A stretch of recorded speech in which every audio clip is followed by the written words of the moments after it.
Welcome back to DM Gives Inspiration. Got a great Season 7 planned for you all, 8 different topics, 2 mailbags over the next 10 weeks. Let's dive right into our first topic, which is about zombies. Zombies in Dungeons & Dragons are very different than our pop culture zombies, mainly in that they are animated by magic. They can be purposely created through the Animate Dead spell, or they might be more of a plot device, in that corruption has saturated the land, that dark magic evil deeds have caused the dead to rise in the form of an undead servant inhabiting a decaying corpse. In the first example, it is assumed there is some sort of master at work.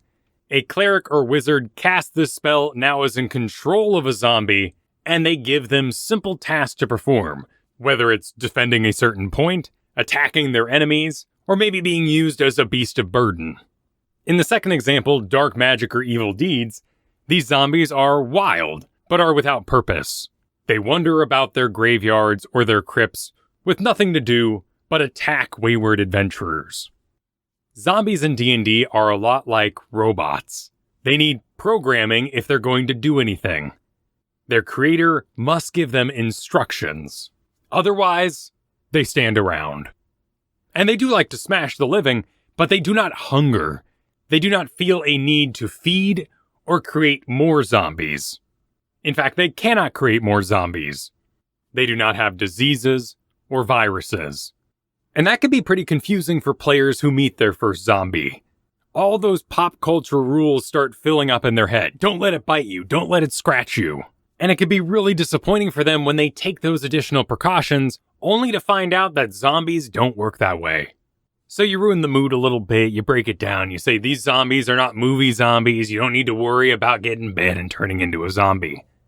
And players usually accept this. After all, it makes the world easier for them, less dangerous, and a zombie is a 4th challenge rating, so you're usually fighting a zombie pretty early on in your campaign. But then you get to Undead Fortitude, and this trait of the zombie says, if damage reduces the zombie to 0 hit points, it must make a Constitution saving throw with a DC of 5 plus the damage taken, and on a success, the zombie drops to 1 hit point instead. Now there's also a bit here about if it's radiant damage or a critical hit that bypasses the Undead Fortitude. That's nice theming.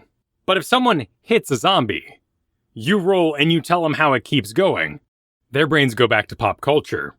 They think they need to perform headshots, decapitations, which is not true, though we could say critical hits are decapitations. So players start requesting aimed shots. They want to hit specific parts of the enemy. It's a pretty common house rule to allow this, and make the players roll with disadvantage if they want to hit a certain part of the enemy. Now you might be a kind DM. If they want to attack an unarmored part of the body, you might lower the armor for that attack, but you're not required to. In the base game, rules as written, a headshot is just a really, really good roll that you chose to describe as a headshot to your players. Could be that natural 20 we talked about. Now, if you're planning on doing a full undead campaign, there's really no problem with breaking it down for your first zombie. Really holding their hands, spelling out how these zombies work in this world, knowing that that information will be useful to them in the future. But if you're just trying to make things a little spooky for the day, mix in some horror, this conversation and fighting pop culture can be a showstopper. Now you could choose here to go home rule wild. Start Googling around, seeing if you can make infectious zombies. What does a zombie apocalypse look like in D&D? Once you start down that road, you're not really playing D&D anymore. In fact, there are other game systems that would service you better. If I want to play a horror game where anybody could die at any time from a simple bite, I would play Dread, a game that uses a Jenga tower as the primary game mechanic. But you're here to play D&D, and limitations make your story better, more interesting. So ask yourself, what are you using this zombie for? Is it to make a dark, grotesque servant?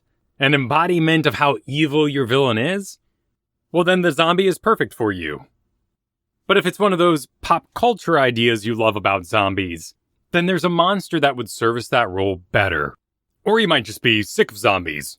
They've lost their shock value. DMing back in the early 2000s, People got pretty weirded out when you described a decaying, bloated corpse shambling towards them. Nowadays, they've seen it. They're playing their video game on the weekend, they've seen a movie about it. It can be hard to beat with just the imagination. Is it the outbreak that interests you most about zombies? The idea that an enemy aggressively, through the killing of others, makes more of itself. If you're looking to start a monster outbreak apocalypse, take a look at Shadow. Shadows are chaotic evil undead with a challenge rating of 1/2. Its attack drains strength, deals necrotic damage, and lowers the target's strength score by 1d4. If that strength is lowered all the way to 0, the target dies, and becomes a new Shadow after 1d4 hours. These monsters are extremely stealthy, they are resistant to most forms of damage, they are immune to just about every condition you could put on them, but they are weak to sunlight. While in sunlight, a Shadow has disadvantage on attack rolls, ability checks, and saving throws. That satisfies our brain's need for rules, much like all of our pop culture rules about vampires. Something is so powerful it must have a weakness. And here are players in the middle of a Shadow outbreak, know they're safe or at least have a large advantage if they can stay in the light. There's also a really great bit of lore and flavor with the Shadows. If a player is resurrected or survives via some plot device you make up, they lose their Shadow. And now a monster, the Shadow senses their previous living companion and hunts them to the ends of the earth. Only when the player defeats their own created Shadow do their bodies cast a Shadow again. The Wraith can also make additional monsters, though it's not 1-to-1, and it didn't have to do the killing blow. In the case of the Wraith, they can create specters out of the recently deceased. A humanoid within 10 feet that has been dead for no longer than a minute. Even so, Wraiths hit pretty hard. You could have a number of Wraiths rampaging through a city and creating a lot of specters. In that case, there would be the master Wraiths that need to be defeated, and the specters wouldn't be creating additional specters. Along that line, Wights can create zombies if they kill with their Drain Life attack, though they can only control 12 zombies at a time, so they're not quite as good for this outbreak scenario. Perhaps the strangest monster in this category is the Gas Spore, a fungus. It has an armor class of 5 and 1 hit point, but when it dies, it explodes, and everyone within 20 feet has to succeed in a DC 15 Constitution saving throw, or take poison damage and become infected with a disease. That disease kills most players in about 8 hours, and when they die, they give birth to 2d4 tiny gas spores that spread out and mature within 7 days. A very different kind of outbreak, certainly one more reminiscent of Last of Us rather than Dawn of the Dead. Also, with a challenge rating of 1/2, a very cheap way to kill off your players. But in this case, it's a poison, a disease, that is causing the player to die, not a killing blow from a certain type of monster. And in that case, the disease, the poison, can be removed with something like Lesser Restoration, which is a 2nd level spell. That could be the bit of zombie drama you're looking for, racing for the cure, trying to make it to town. Maybe one of your players gets wise to the types of monsters you run and decides to take up that spell for later on. They could also use the level 6 spell Heal, try to gain access to a magic item, like an Elixir of Health, or maybe attack a Night Hag, trying to get her Heartstone. There are many other options to remove disease, like the Paladin's Lay on Hands ability. You want to feel your players panic when they know they're going to transform or give birth to something horrible. You might be interested then in Slads, whose claws embed eggs, alien style, into their enemies. And after 24 hours, they explode forth like the chestburster. This ailment technically counts as a disease, so is dispelled by the same things that removed our Gas Spore problem. A little higher level than diseases are curses, like what the Mummy brings. The Mummy's Rotting Fist makes players roll a DC 12 Constitution saving throw, or be cursed with Mummy Rot. They can't regain any hit points. Their hit point maximum decreases by 10 every 24 hours, and when they reach 0 hit points, their body turns to dust. This is countered by Remove Curse, which is a level 3 spell. The fun thing about mummy rot, and yes, as the DM I'm going to call it fun, is that it is very slow, and it's determined by the hit point maximum, which means your fighters, your frontliners, who are more likely to be hit by a melee weapon attack in the first place, are the ones weathering this storm. And you can describe along the way that the ends of their fingers, the tips of their toes, are blowing away as sand. You might also run a ghost, who has the awful ability Horrifying Visage, that makes players age 1d4 times 10 years. Now, they don't normally die from this, but there is a chance that it could stack up and reach their age maximum. But the most horrifying of these combines both the outbreak and the drama of the transformation, and that is the Varguil. This fiend is a challenge rating 1, though it does come from Volo's Guide to Monsters, where everything can be a little intense. The Varguil screams, stunning players, and once they're incapacitated, it delivers a kiss. And this kiss, if you fail your DC 12 Charisma saving throw, you become cursed. And each hour that passes reduces the player's Charisma score by 1. When it reaches 2, their head detaches from their body and flies away with bat wings for ears to go kiss other people and make more Varguil. A horrible way to go. It is removed by the Remove Curse spell, or the Greater Restoration spell, which is 5th level. Sometimes challenge ratings represent a monster's overall difficulty to kill, not the level of players they should be facing. Maybe you like yourself some fast zombies, some hordes of zombies hungering the bloodlust of them. In which case I'd point you towards the ghoul, who is also undead, also low level, but has an insatiable hunger and hunts in packs. And if you want that pack hunter manifested in combat, take a look at the gnoll. Gnolls are great minions for your first bad guy. There are a number of different types, their challenge ratings range all the way up to 8, and they have the ability Rampage.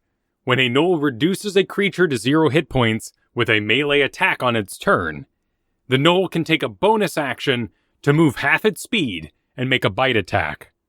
This can really give your players that surrounded, dire feel.